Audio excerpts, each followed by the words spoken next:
Okay, the last part of Chapter 4, Part 5. It seems like I keep breaking these chapters up into 5 parts. It just seems to work out that way. But starting with the sociocultural perspective on page 118, going to the end, obviously we're talking now about, the social interactions that we can have. There's this term zone of proximal development, ZPD, and I do hear teachers talk about that, and they remember that from graduate school, the zone of proximal development. And basically it's just describing that situation where the learner is being helped.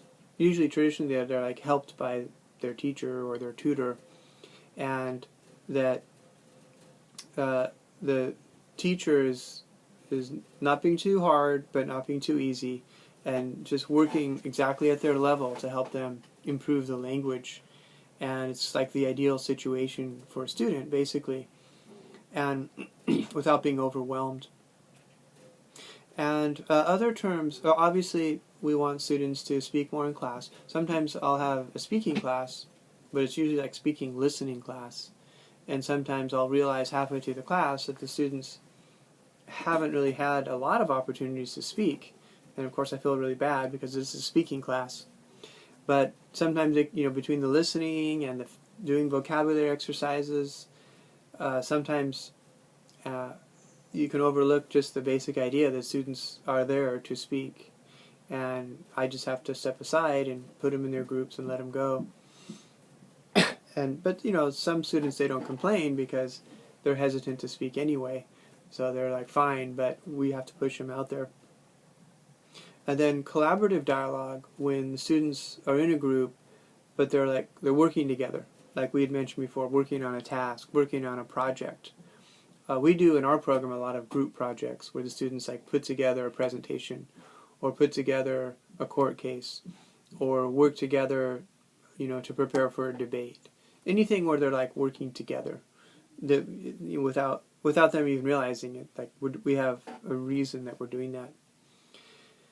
And another interesting concept is you put students together and they talk about grammar or they talk about vocabulary.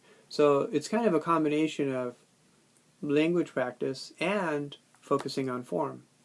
And that's kind of a nice situation to have students actually talk about the language or work on the exercise together.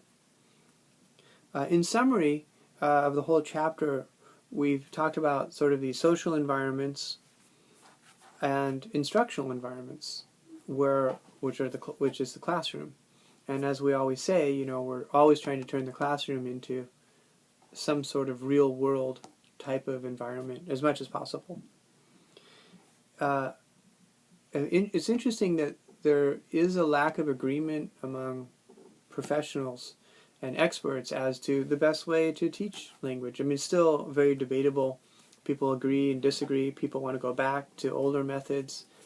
And so it's a pretty interesting field because in some ways it's interesting because there are still so many theories and hypotheses about the best way to learn language. So we just put together, we do our research, we try things, and we see, what's effective. And hopefully put together what we feel is like a really productive language learning course or something.